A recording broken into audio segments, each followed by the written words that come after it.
Salut à tous, c'est Flippies, on se retrouve pour une nouvelle émission consacrée à mes lectures. Après une émission spéciale consacrée aux comics du Marvel Legacy, on est de retour avec un sommaire plus classique. Dans cette émission, je vais donc vous parler du deuxième volume de Dr. Stone, du premier de Everdark, du dernier de Last Hero Inuyashiki, et enfin du premier comics de la nouvelle série Dark Vador. Et on commence tout de suite par le deuxième volume de Dr. Stone par Riichiro Inigaki au scénario et Boichi au dessin. Le groupe de Taiju continue son voyage pour fabriquer de la poudre à canon dans l'espoir de venir à bout de Tsukasa et sa force surhumaine. Cependant, tout ne se passe pas comme prévu et le trio se retrouve face à lui sans défense. Et ils vont également faire la rencontre de nouveaux humains n'ayant apparemment pas été affectés par la pétrification. J'avais déjà beaucoup apprécié le premier volume de Dr. Stone.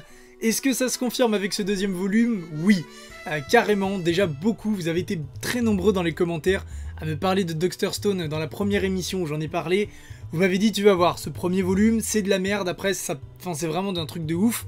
Et là, si je comprends bien, ce volume 2 constitue plus ou moins la dernière partie, on va dire, des bases de l'histoire de Dr. Stone pour ensuite vraiment commencer le gros de l'histoire, ce qui va être vraiment super passionnant à partir du tome 3. En tout cas, c'est ce que laisse deviner ce tome 2 par rapport vraiment aux univers, vraiment aux camps qui sont créés. D'ailleurs, les deux nations du monde de pierre, c'est le titre de ce deuxième tome. Un régal, un gros régal. Bon déjà, le premier point, Boichi au dessin, terrible. Et en plus, c'est accompagné par beaucoup d'humour, avec des troll face de toute beauté. Je me suis vraiment bien marré, encore une fois, sur Dr. Stone. Il y a vraiment 2-3 réactions qui font sourire, un minimum sourire, voire plus. Donc ça, c'est appréciable. Le dessin, en termes général, voilà, je vous en ai déjà parlé la première fois, j'ai reparlé de Boichi avec Origine, mais voilà. Boichi, ce mec, il confirme vraiment que c'est un gars talentueux et ça fait plaisir. Et rien que pour ça, j'espère que Dr. Stone va continuer. Et puis, le scénario en lui-même. Alors, on n'est pas au niveau des retournements de Promise Neverland, attention. Mais c'est pas non plus ce que nous vend Dr. Stone. Et il a ses propres intrigues totalement différents. Je pense que ça va souvent m'arriver de comparer ces deux œuvres, puisqu'on est vraiment sur des héros qui ont leur force aux héros, c'est leur mental, pas leur muscle, pas leur technique. Et c'est ça qui est très intéressant avec ces deux shonen. Et dans Dr. Stone, tout va tourner autour de cette construction de civilisation et les rebondissements par rapport justement aux humains qui apparemment ne semblent pas avoir été pétrifiés. Donc ça c'est ouf, d'où ils viennent, qu'est-ce qu'ils font, franchement ça me... Ah voilà, j'ai trop envie d'en savoir plus. Il y a de fortes chances que je commence à lire les scans avant de racheter les tomes suivants, parce que je suis grave impatient de lire cette histoire. Et ce qui est vraiment intéressant avec ce volume, c'est qu'on va également découvrir un petit peu les origines de Senku, pourquoi il est devenu comme ça. Et on découvre un Senku assez mignon et déterminé, et un peu... On retrouve le Senku qu'on connaît en enfant, vraiment le gars ultra déter. Le gars, le génie, quoi. Le gars à 5 ans, il vous fait des choses que même des adultes n'arrivent pas à faire. Et c'est ça qui fait le charme du personnage, et je m'y attache d'une certaine manière parce que il nous impressionne. Il sert de modèle, là où un Naruto ou un Izuku sont des miroirs, on s'identifie à eux. Senku, on va pas forcément être au niveau de l'identification, puisqu'on est vraiment sur un très très gros génie. En revanche, on a envie d'être avec lui, on a envie d'apprendre de lui et avec lui. Et ça c'est... On a envie d'être impressionné par lui. Et ça c'est ce qui est cool, et ça change un petit peu de ce qu'on peut avoir d'habitude. Et c'est ça que je kiffe, et même ce délire de civilisation, mais... Personnellement j'adore les jeux comme Age of Empires, SimCity, tous ces trucs là, donc... Là on mélange SimCity et Age of Empires avec du shonen, mais... Que demande le peuple? Que demande le peuple? Donc voilà, je vais suivre Dr. Stone. C'est sûr et certain que je vais continuer de suivre Dr. Stone. Et il est même possible que je lise la suite avant que le tome 3 sorte, parce que je suis trop impatient. On passe ensuite à une nouveauté avec Everdark de Romain Lemaire. Oui, ce nom vous est très certainement familier puisqu'il s'agit du cousin de Renaud Lemaire qui a fait Dreamland, et il s'agit donc d'un auteur français. Vestige d'une ère disparue, de géantes divinités pétrifiées appelées les Veilleurs parsèment le monde. L'énergie destructrice qui continue d'émaner de ces colosses figés est convoitée par le royaume de Solaris et ses sombres desseins. Conscient du danger des Veilleurs, Nier, un jeune guerrier solitaire, se dresse face à l'armada de Solaris. Son chemin croisera celui de nombreux alliés et ennemis sans jamais se détourner du même but, empêcher qu'une guerre contre le ciel supérieur n'éclate. Je dois avouer que je devais pas du tout acheter Everdark à la base, j'étais même pas vraiment au courant de ce qu'était Everdark, et puis je suis tombé dessus en librairie et il m'a assez intrigué. Déjà il y a la colorisation qui a été réalisée par Lena Sayafum, si je ne dis pas de bêtises, que j'ai vraiment trouvé très belle dans les premières pages. J'avais vraiment l'impression de regarder un animé, ne serait-ce que par rapport au découpage déjà. Il y a un gros découpage de fait en termes de scènes, d'action, qui a un petit peu un rendu assez animation, assez cinématographique, et couplé à cette colorisation dans les premières pages, je sais pas pourquoi ça m'a tout de suite vraiment attiré, j'ai eu envie de plonger dans cet univers, alors que le pitch au final, voilà, on est sur un monde un peu fantastique, avec un guerrier solitaire, un jeune héros qui va accomplir sa quête. C'est pas ultra révolutionnaire bien entendu, mais ça a éveillé ma curiosité. Et du coup, alors je suis assez mitigé plus, on va dire. C'est-à-dire que j'ai bien apprécié ma lecture, j'ai passé un bon moment devant Everdark. Je pense que je prendrai le tome 2 parce que j'ai envie de découvrir cet univers un peu plus. On n'est pas sur un monde de RPG, en tout cas pas un monde de fantasy, voilà. On est sur quelque chose d'assez mixte, il y a l'air d'avoir des technologies, de la magie, des esprits. Ça déjà j'aime beaucoup cette polyvalence, ce mélange des genres, ça me plaît. Ça me rappelle d'ailleurs un petit peu le monde de Noob, la série animée, la web série, pardon. Donc ça déjà ça me plaît plutôt bien. Le héros est assez attachant, il est assez badass, on n'est pas sur un ignare, ça c'est assez intéressant, ça va surtout être le rôle, voilà, du petit magicien. Il rencontre un autre magicien, mais le héros c'est lui, on sent qu'il sait où il va, on est plus sur un Ichigo qu'un Goku par exemple. Goku on est un peu sur le mec un peu déluré, voilà, qui se laisse mener. Ichigo on était vraiment sur un gars plus réfléchi, et ben voilà, à comparer vraiment sur des grosses références, on serait plus là-dessus. Et l'univers voilà, ne demande qu'à être découvert, et ça va être un petit point faible de ce premier volume justement. Il y a beaucoup trop d'informations, vraiment. Alors, dans un sens, c'est plutôt une bonne chose, puisqu'on voit que l'auteur a prévu vraiment de développer son univers. On voit que de base, dès qu'il se lance, il a vraiment l'air d'avoir prévu beaucoup de choses, d'avoir un univers riche, qui va pas devoir broder au bout de 3 volumes, parce qu'il pensait pas aller plus loin. Ça, c'est plutôt pas mal. Mais on est à 2 doigts de l'extrême inverse, où vraiment, il pose un maximum de base pour 70 volumes. Je sais pas, hein, j'invente, mais... Et du coup, il y a beaucoup de choses, c'est difficile de se repérer parce qu'on nous introduit beaucoup d'éléments. Du coup, je suis assez emballé, mais j'espère quand même qu'il va réussir à assez vite clarifier tout ça, de manière à ce que ce soit pas, qu'on soit pas totalement largué. Ça reste acceptable, ça reste acceptable, ça reste faisable, hein. Clairement, j'ai réussi à peu près à savoir ce qu'on voulait nous raconter. Il y a beaucoup de choses qui sont mises en place, donc c'est cool. Mais voilà, attention de ne pas trop en rajouter sur le prochain tome, parce que ça risque de devenir indigeste. Et le dernier point, c'est par rapport au dessin. Je les trouve assez originaux, peut-être un peu trop détaillés par moments, ce qui fait que, un peu comme les informations, en fait, des fois on a un petit peu une surcharge de détails. Il y a vraiment des personnages, des gros badass, on va dire, ceux qu'on annonce plus ou moins comme des grands méchants, ou je sais pas trop, mais ils ont des armures, ils ont des trucs, c'est très très détaillé, alors c'est joli. J'aime bien ce délire d'avoir un peu de détails. Là pareil, il faut faire attention de ne pas trop surcharger, je pense.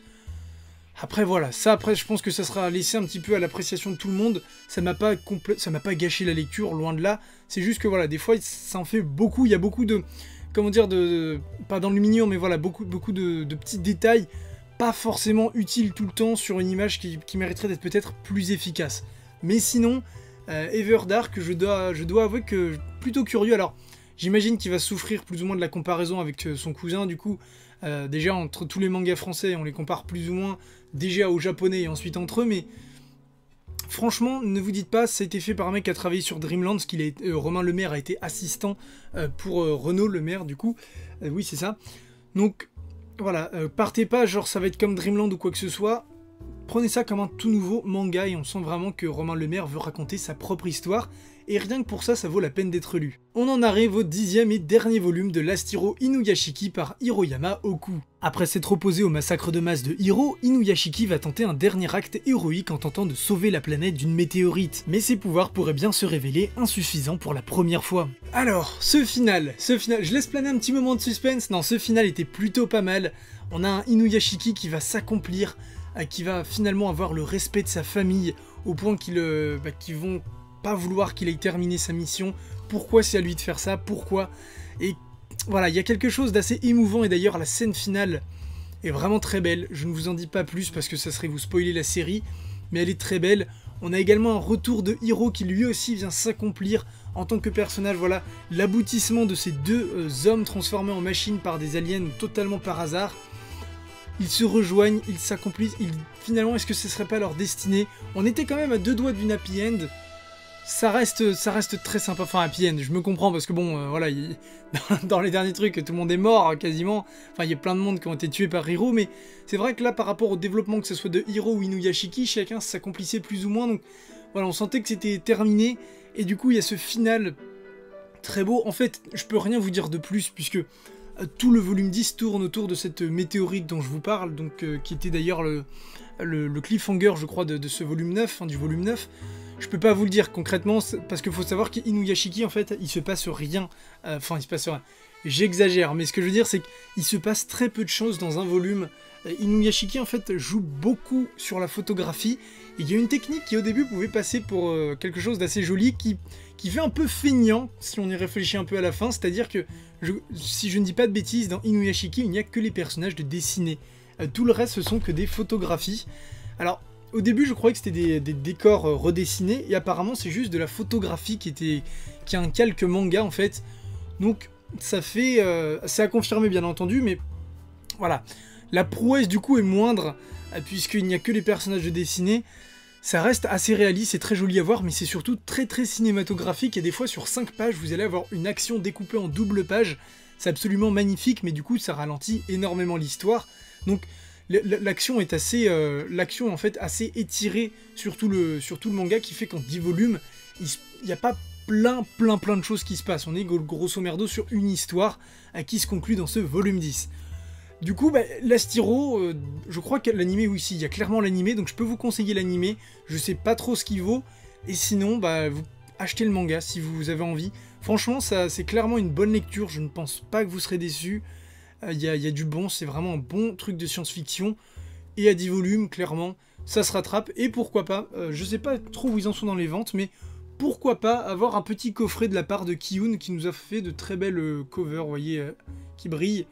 Donc pourquoi pas un coffret, je ne sais pas. En tout cas, l'Astiro Inuyashiki, moi j'ai été conquis par cette série. Et enfin, on termine cette émission avec le comics Dark Vador de Charles Soule et Giuseppe Camuncoli. Suite directe de la scène de la naissance de Dark Vador dans la revanche des Sith, on suit donc les premières missions du Seigneur Sith, notamment la création de son sabre laser rouge. C'est déjà la deuxième série sur Dark Vador, puisqu'il y avait déjà eu la première que j'avais suivie grâce au kiosque. Là j'avais un petit peu abandonné, j'ai carrément totalement abandonné les kiosques, du coup je suis parti sur du librairie, puisqu'au final c'était surtout là et maintenant les séries Dark Vador qui m'intéressent. La première s'était située entre l'épisode 4 et 5, et on voyait les recherches justement de Dark Vador concernant le fameux pilote qui avait détruit l'étoile de la mort. C'était très sympa, il y avait notamment Salvador Larroca au dessin qui était absolument génial, puisque Larroca avait une grande facilité à dessiner les machines et les trucs mécaniques, ce qui convenait à merveille à Dark Vador, j'ai envie de dire. Là on retrouve Giuseppe Camuncoli qui a un style peut-être plus cartoony, mais pas dans le sens cartoon, je sais ça veut rien dire, mais ce que je veux dire, Giuseppe Camuncoli en fait il a travaillé sur Superior Spider-Man et Amazing Spider-Man très récemment, c'est surtout là qu'il a été découvert et qu'il a fait du très bon boulot je trouve. On a un style peut-être plus, je vais dire japonais, mais je suis pas sûr que ça veut dire grand chose, mais on a moins mécanique. Non, de toute façon vous avez pu voir 2-3 images. On a un personnage plus comics, voilà, on va dire ça parce que je sais pas très précisément comment le formuler, mais on a un Dark Vador moins réaliste. Mais j'en viens du coup à ce que je voulais dire, c'est que ça reste tout de même un très bon dessin, notamment pour les scènes d'action. J'adore le dessin, franchement Giuseppe Camuncoli, je l'avais beaucoup aimé sur Superior, je me souviens que Humberto Ramos, mon dessinateur préféré, laissait parfois sa place à Giuseppe Camuncoli, et je me disais mais clairement, j'ai les boules que Ramos soit pas là, mais le mec fait clairement le boulot en fait. Et je suis très content de le voir. Charles Soule, c'est un mec qui a travaillé notamment sur Secret War, Civil War, qui a fait The Death of Wolverine. Je vais y arriver sur cette dernière lecture, ne vous inquiétez pas. En tout cas, on a une très bonne équipe créative et ils sont que 2. Ça fait plaisir. Et ça, c'est le gros point fort, je crois, de la majorité des séries Star Wars. C'est-à-dire qu'on a très très rarement un changement de dessinateur. C'est homogène. Vous achetez, voilà, je l'ai là, vous achetez le bouquin, vous avez le même dessinateur de A à Z. Pas comme sur certaines séries DC ou Marvel, où tous les numéros, ou des fois toutes les 10 pages, ça change parce que le mec a pas pu tenir ses délais. Ça vous fait complètement sortir de l'univers. Là, non. Justement, j'avais l'impression d'être dans l'univers Star Wars, et regardez, c'était une des covers, elle est très très belle. voilà, avec l'œil d'Anakin qui ressort. Donc vraiment, cette série est très très bonne, et du coup, elle prend place juste après l'épisode 3, donc on a cette suite directe. Et c'est assez impressionnant. Alors, il y a deux petites choses quand même qu'ils ont calé là, et je trouve que c'est assez marrant. Alors, je les ai là justement sur la tablette.